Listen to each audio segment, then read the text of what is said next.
اعوذ باللہ من الشیطان الرجیم، بسم اللہ الرحمن الرحیم۔ ایمان ٹی وی پاکستان کے ویورز کو السلام علیکم ورحمۃ اللہ وبرکاتہ۔ سامعین محترم، پروگرام آؤ نماز سیکھیں جاری و ساری ہے، جو کہ ہم آپ تک جامعہ سلیم اور حنفیہ عالمگیر جامع مسجد ٹرسٹ کے تعاون سے پہنچا رہے ہیں۔ ہمارا جو سیشن چل رہا تھا وہ تصاونت، جو ہم نے لفظ آپ کے سامنے استعمال کیا تھا، جس کا مخفف ہم نے بیان کیا تھا طہارت، ستر عورت، استقبال قبلہ، وقت نیت اور تکبیر تحریمہ، جو کہ نماز کی شرائط میں سے تھا، جو نماز کے پڑھنے سے پہلے پائے جانا ضروری ہے۔ اس میں ہم نے طہارت میں آپ کو کافی ساری چیزیں بیان کی تھیں، ان میں سے ایک آج ہم آپ کے سامنے بیان کر رہے ہیں، وہ ہے انسان کا وضو ہونا، مسلمان کا وضو ہونا نماز پڑھنے سے پہلے۔ اب دیکھیں کہ یہ وضو کیا چیز ہے اور وضو کا جو فرائض ہیں وہ کون کون سے ہیں، وضو میں کون کون سی چیزیں کرنا ضروری ہوتی ہے، اور کون سی چیزیں اگر چھوٹ جائیں تو وضو رہ جاتا ہے، ہماری نماز بھی نہیں ہوتی اور وضو بھی نہیں ہوتا۔ تو اس کے لیے ہم آپ کے سامنے چند ایک چیزیں رکھیں گے۔ رب تبارک و تعالی سے دعا ہے کہ مجھے حق بولنے کی توفیق عطا فرمائے۔ دیکھیے سامعین محترم، وضو میں جو اس کے فرض ہے، جو اس کے فرائض میں سے ہے، کہ وہ چیز ہے کہ اگر ہم نے اس کو ادا نہیں کیا تو وضو ہمارا رہ جائے گا۔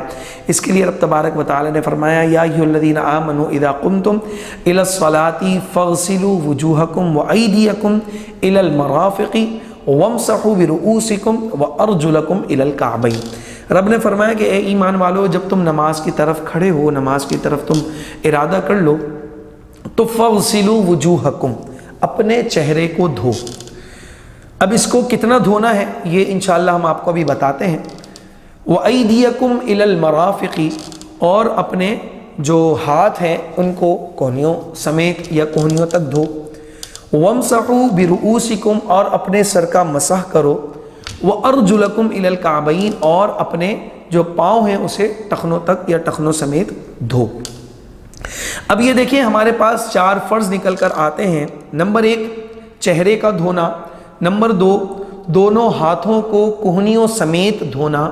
نمبر تین، چوتھائی سر کا مسح کرنا۔ اب یہ چوتھائی سر کا تو لفظ اس قرآن میں استعمال نہیں ہوا، تو یہ ہمیں حدیث مبارکہ کے اندر چیزیں ملتی ہیں، کیونکہ دیکھیے قرآن کی جو تفسیر، جو بہترین تفسیر ہوتی ہے، وہ یا تو قرآن کے ذریعے سے ہو جائے، یا پھر جو سب سے اہم چیز ہے وہ قرآن کی تفسیر حدیث کے ذریعے سے ہو، تو وہ بہت معنی رکھتی ہے۔ تو اسی لحاظ سے یہاں پر ہم چوتھائی سر کا مسح کرنا اس کو فرض قرار دیتے ہیں احناف کے نزدیک۔ پھر اس کے بعد جو پاؤں ہیں یہ ٹخنوں سمیت دھونا، یہ چوتھا فرض ہے۔ تو یہ چار فرض ہیں وضو کے اندر، جس کا کرنا آپ کے لیے ضروری ہے۔ اگر نہیں کریں گے تو آپ کا وضو ادا نہیں ہوگا۔ اس کے بعد والی ویڈیو میں انشاءاللہ آپ کو باقاعدہ ہم اس کا جو عملی طریقہ ہے وہ بھی سکھائیں گے۔ آپ یہ ابھی صرف سماعت کر لیں کہ کون سی چیز کہاں تک دھونا ضروری ہے۔ اگر ہم چہرے کی بات کرتے ہیں تو چہرے کی ایک کان کی لو سے دوسرے کان کی لو تک چوڑائی میں اور لمبائی میں، جہاں سے آپ کے قدرتی طور پر بال اگتے ہوں، نکلتے ہوں، وہاں سے لے کر تھوڑی تک، تھوڑی کے یہ نیچے تک، یہ تھوڑی تک آپ کو یہ وضو میں اتنا چہرہ دھونا ضروری ہے۔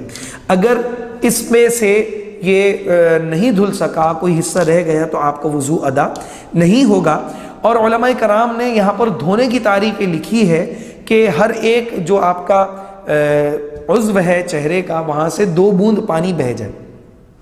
پانی کا بہنا، یہ جو ہے نا وہ دھونے کی ڈیفینیشنز میں سے ہے، تعریف میں سے ہے، تو اس کو بھی سمجھ لیجئے۔ پھر اس کے بعد جو دونوں ہاتھ ہیں ان کو کوہنیوں سمیت دھونا۔ اب دیکھیے کہ کیا کرتے ہیں کہ لوگ اس کو اس طرح سے دھوتے ہیں کہ ایک طرف سے دھل جاتا ہے، دوسری طرف سے رہ جاتا ہے۔ ایسا نہیں کرنا، بلکہ آپ نے ان انگلیوں کا خلال بھی کرنا ہے، اور اس کو پورا اس طرح جب دھوئیں گے آپ، تو اس کو یہ جو کوہنی ہے آپ کی، کوہنی سے تھوڑا سا اوپر تک دھوئیں گے، آدھے بازو تک دھو لیں گے، تو انشاءاللہ العزیز آپ کے ذہن میں کوئی وسوسہ نہیں رہے گا، اور وضو کا جو فرض ہے وہ بھی بہت آسانی سے ادا ہو جائے گا۔ پھر اس کے بعد چوتھائی سر کا مسح کرنا۔ اب دیکھیے کہ آپ کے ہاتھوں میں گیلا پن ہے اور یہ گیلے ہوئے میں ہیں، آپ نے بہت سارا پانی لے کر سر پر نہیں ڈالنا، بلکہ آپ کے ہاتھ گیلے ہوں اور آپ صرف اتنا حصہ بھی اگر آپ ہاتھ پھیر لیں تو آپ کا سر کا مسح ہو جائے گا۔ اب یہ جو سر کا مسح ہے اس کا ایک باقاعدہ پراپر طریقہ ہے، سنت طریقہ ہے، وہ جب ہم عملی طریقہ کر رہے ہوں گے انشاءاللہ العزیز آپ کو بتائیں گے۔